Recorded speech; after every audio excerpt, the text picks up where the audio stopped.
was the first topic that I got involved with when I first began to be a part of the self-advocacy movement. I thought that I really wanted to get involved because I was really angry that people were in the criminal justice system for no reason, just because of their disability. The criminal justice system people need to understand who we are.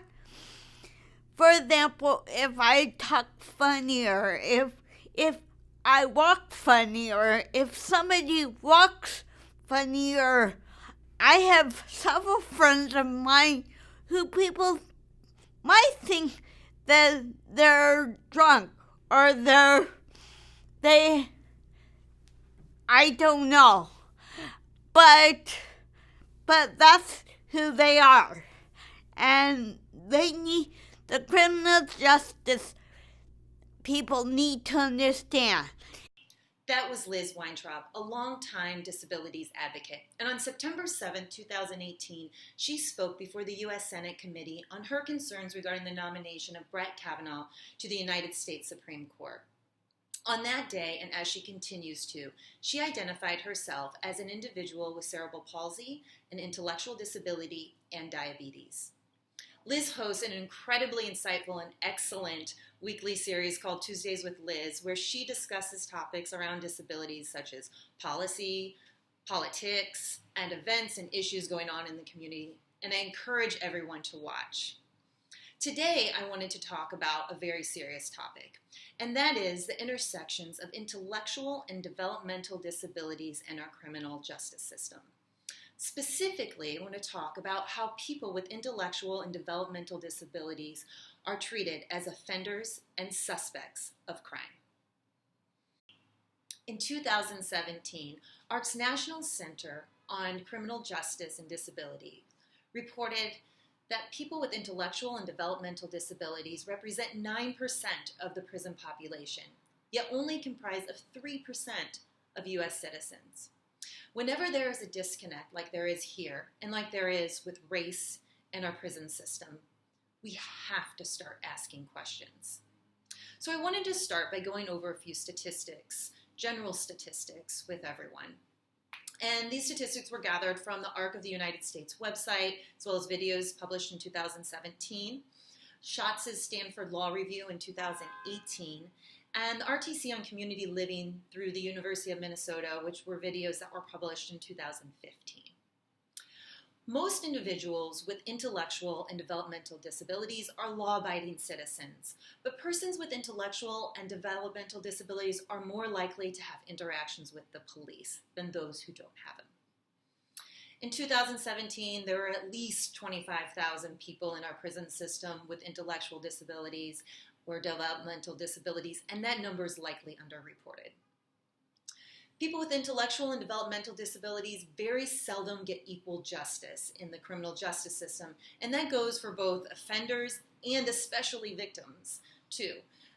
Many become arrested and processed without the identification of the disability by police, the lawyer, an entire court system, or it just isn't discussed or a part of the case. Intellectual disabilities are often confused with mental illness when they are identified. So in the event that the intellectual disability is identified by the police officer, they often get it confused for a mental illness and it's not treated correctly. People with developmental disabilities are more likely to confess to crimes they didn't commit. Statistically, offenders with developmental or intellectual disabilities are more likely to plead guilty. And they're more likely to plead to the original charges than non-developmentally disabled. This translates into much longer prison sentence than those who go through our criminal justice system without disabilities or without an intellectual or developmental disability. Appeals for these convictions are often sought less frequently. And post-incarceration, the re-entry to the community and our society is often a lot more challenging for people with intellectual and developmental disabilities than they are with those who don't have them. A 2016 journal article by Edens, Cranston Gingras, Dupuy, and Edens on police officer perspective on intellectual disabilities explained that historically, public perceptions regarding people with intellectual and developmental disabilities was associated with criminality. And that's largely because people with developmental and intellectual disabilities were excluded from society. It wasn't until the American Disability Act, which was signed in 1990, that prohibits discrimination of people with any disability, that individuals with intellectual and developmental disabilities became more integrated into communities.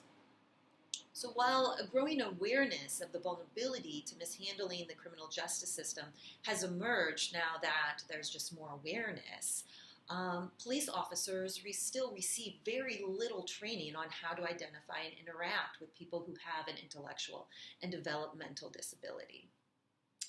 The bottom line is that each state is responsible for the education of its police force, but the majority of the states do not do enough training or training at all. The ARC of the United States has made some huge strides in advocating for alternatives to incarceration for people with intellectual developmental disabilities.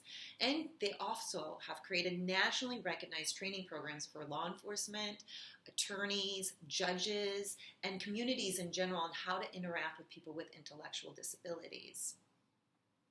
There is still, however, a huge need that exists today, more than ever, as people with intellectual disabilities are integrated into society. And as social workers, we must be aware of that need and be a part of the solution. Before we start talking about the changes that need to occur, I wanted to show another clip by Liz Weintraub to show some of the issues that are still out there and the expression and the great need of training for law enforcement and people who are part of the criminal justice system. Advocating for other things. And then when Ethan Saylor, a young man, he went into a movie theater and he didn't understand that he needed to buy a new ticket if he wanted to see the movie again. And the police and other people held him and suffocated him, basically. I forget the words, but he unfortunately passed away from the law enforcement hands. And that made me really angry. That made me very, very angry. Just the same way that the case about Johnny Lee Wilson in the 90s made me angry. Who are the police or anyone to kill anyone just because of his disability? Ethan didn't understand that he needed a new ticket. Ethan, the way he was is because of his disability. So how can you blame him? He didn't understand. All the movie theater people needed to do was pay that $5 or $10 or $20 for a ticket. It made me so angry. Please needs to understand about us. Thank you. That was the powerful voice of Liz Weintraub, who, in my opinion, you can't really learn about these issues unless you truly hear from the voices of those who experience these issues in their daily life. And the video was published by RTC Media in connection with the University of Minnesota in 2015. I do want to note in regards to Ethan Saylor, his family received a $1.9 million settlement in April of 2018 regarding the horrible death their son, Ethan, endured. and the police brutality of 3 police officers regarding his death. So unnecessary. He was just going to, thought he could see another movie didn't realizing he had to pay. And how many people sneak into movies that you know? So even though he didn't even recognize that he died over something so minuscule and unnecessary. So what do the solutions look like? First, it's important to recognize the skills people with intellectual and developmental disabilities lack. Schatz's 2018 article, Interrogated with Intellectual Disabilities, used the Diagnostic and Statistical Manual of Mental Disorders, 5th edition, to explain that people with intellectual and developmental disorders have an IQ of less than 70 and have difficulty in communicating, reasoning, problem solving, and abstract thinking. This is especially evident under stressful situations and when making big decisions around health and legal matters that tend to be more complicated and complex. One of the solutions as social workers is advocating in communities for increased training of police officers, lawyers, judges, and specifically on how to interact with people with intellectual disabilities. Training should include taking the time to understand how a person with intellectual disabilities communicates, getting to know them first, spending that time to understand their behaviors and the words they're using. Let them explain in their own words without having multiple questions thrown at them. Know that people with developmental disabilities seek to please authority figures, so they may try to say what you want them to hear. And realize that they may hide their disability because of humiliation. Generally, use simple vocabulary. Explain terminology like waiving one's Miranda rights. Give the definition. Understand, most importantly, that no 2 people with disabilities are the same, so you can't treat them the same. You have to spend that time to get to know them. Another area we as social workers can improve is educating people with developmental and intellectual disabilities. Beverly Frantz, who is the project director of criminal justice and sexuality at the Institute of Disabilities, explains that we as educators and social workers and just people that are working with individuals with developmental and intellectual disabilities may be part of the problem. When someone may touch someone inappropriately, we use the word inappropriate or let it slide. And she advises using the word criminal. While harsh, it may get them to understand that once they get outside of this setting, it could be a crime for them. Once they get in a working world, once they're in public places, touching people inappropriately is a crime. So she really advocates for the use of that word as possible solution to helping avoid certain issues. Again, though, it's important to recognize that where it needs to start is the police training and how they're handling situations with people with intellectual and developmental disabilities.